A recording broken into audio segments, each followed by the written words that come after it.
O partir do pão. Ah, amados irmãos, não vamos ter tempo para falar nisso hoje não. Mas o partir do pão é uma âncora. Nossos irmãos na igreja primitiva, uma das acusações que receberam quando, na sua história aí, inicial, na igreja primitiva, foi de canibalismo. Os irmãos sabiam disso? Você sabe por quê? Os irmãos se reuniam, estavam sendo perseguidos, então se reuniam de formas escondidas. Primeira coisa que nos chama a atenção é por que eles se reuniam. Pense nisso, irmão. Muito instrutivo. Eles não tinham Bíblia? Eles não tinham a lei, a Torá, a palavra na casa deles? Já não tinham recebido o ensino dos apóstolos suficiente? Eles não podiam orar sozinhos? Não podiam adorar o Senhor? Então, para que se reunir e expor o pescoço a risco? Não é uma pergunta? Vamos adotar uma postura de Cristo e eu lá em casa. Está muito bom, eu tenho tudo. Tenho o Espírito Santo, tenho a Bíblia, posso orar. Tenho Jesus Cristo, esse mediador entre Deus e o homem. Não preciso de nenhum intermediário entre Deus e eu. Então fico eu na minha casa. Mas não era isso que os irmãos faziam. Eles colocavam o seu pescoço a prêmio para irem se reunir. E impressionante, irmãos. Porque espiritualmente falando, eles tinham, penso eu, mais vitalidade do que nós em Cristo. Dada a hora em que a igreja estava passando, o vigor que a igreja tinha, não é? Poderiam muito bem ficar nas casas, dizendo, não, agora não é hora de reunir, estamos sendo perseguidos, vamos ficar cada um na sua casa e aguardar um outro momento. Mas não assim, eles iam se reunir. E havia espiões ali. Então, sabe o que esses espiões ouviam, algumas vezes?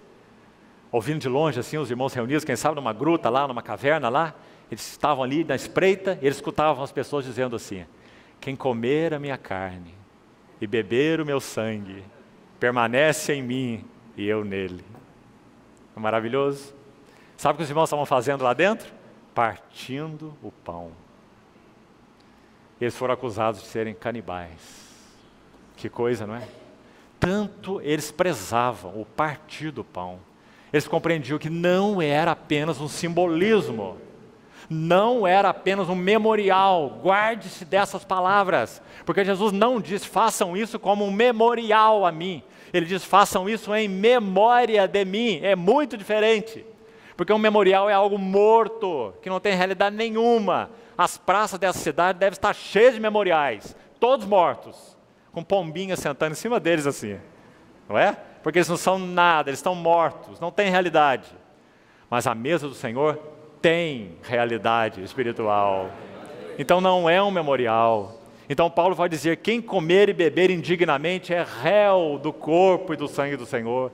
Examine-se e tome, examine-se e coma, porque há realidade espiritual. Por que o Senhor ordenou sua mesa? Por que o partir do pão é uma âncora?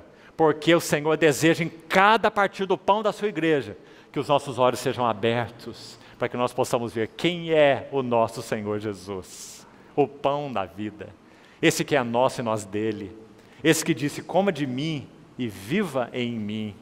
Ah, irmãos, quando o Senhor partiu o pão em Lucas 24, ele já tinha caminhado com os discípulos de Emaús, lembra-se, Lucas 24? Ele tinha andado com eles não reconheceram que era Jesus, ele foi jornadeando com eles estavam deprimidos, eles veem aquele homem, não sabem quem é ele, é Jesus, ressuscitado. Aí Jesus pergunta para eles assim, o que vocês estão conversando? Né? Sabe o que eles dizem para ele? Eles estão deprimidos, irritados, bravos. Eles falam assim, será que você é o único que estava lá em Jerusalém e não sabe o que aconteceu lá? Olha o que eles falam para o Senhor, como eles foram grossos. Né? Ele está dizendo, você é um desavisado mesmo, né? Tudo aconteceu lá em Jerusalém, você não sabe de nada. Aí sabe o que Jesus pergunta para eles, quando eles falam assim? Você não sabe os eventos que ocorreram em Jerusalém? Jesus, ressuscitado, pergunta para eles assim, quais foram os eventos? Olha como Jesus é gentil, olha como ele é maravilhoso. Aí eles começam a contar para ele, narrar para ele. Ah, eles crucificaram Jesus de Nazaré. Ele era a nossa esperança de Israel, mas agora tudo está acabado. Aí sabe o que Jesus fala para eles? Eles ainda não sabem nada quem é esse homem. Para eles é só mais um homem.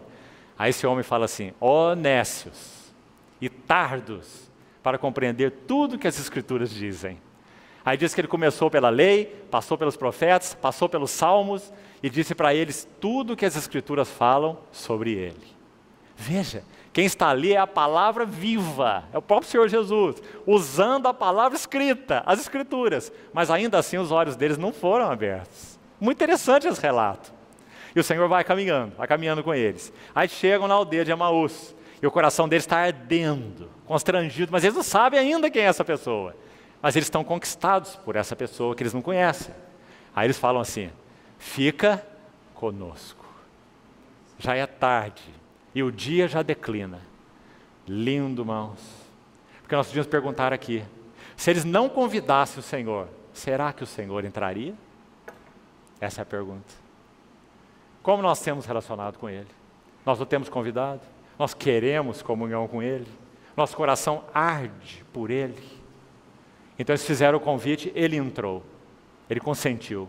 E quando ele entrou, a casa, naturalmente falando, não é dele, a casa é dos dois discípulos de Emaús.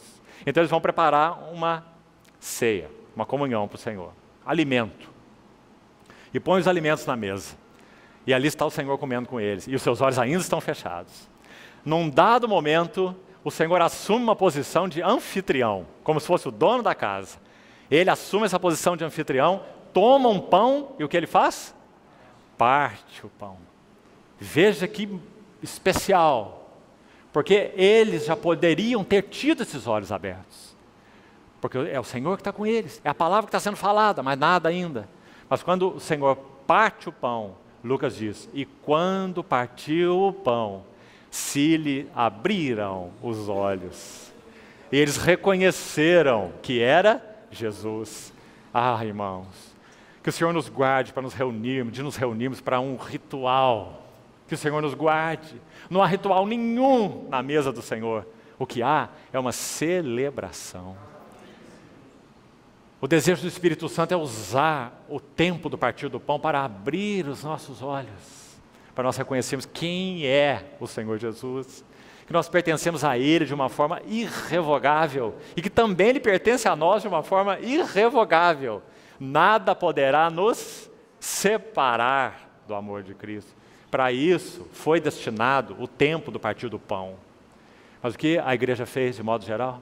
O transformou num memorial de simbolismos vazios que não significam nada. E sabe o que a maioria faz? Parte o pão de vez em quando.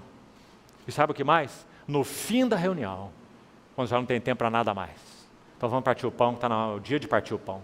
E vamos partir o pão, vamos embora. Isso é indigno e ofensivo ao Espírito Santo. Porque esse tempo deveria ser um tempo em torno da mesa do Senhor, destinado à contemplação das glórias do nosso Senhor Jesus, à adoração a Ele, e permitir que o Espírito Santo use os elementos da mesa, o pão que é pão, o vinho que é vinho, para, através deles, usando esses elementos como veículos, esses elementos em si mesmos permanecem como são em si mesmos, eles não se transubstanciam, mas o Espírito Santo usa esses elementos como veículos para testificar com o nosso espírito algo mais das virtudes e riquezas do nosso Redentor, o Senhor Jesus Cristo. Senão nós não precisávamos comer, bastava nós ficarmos olhando para os elementos. Por que nós comemos? Porque o Espírito Santo usa esses elementos para testificar com o nosso espírito algo mais das riquezas do nosso Senhor Jesus Cristo. Que o Senhor nos ajude a recuperar o sentido da mesa do Senhor. Porque isso é uma âncora, lembre, irmão, uma âncora.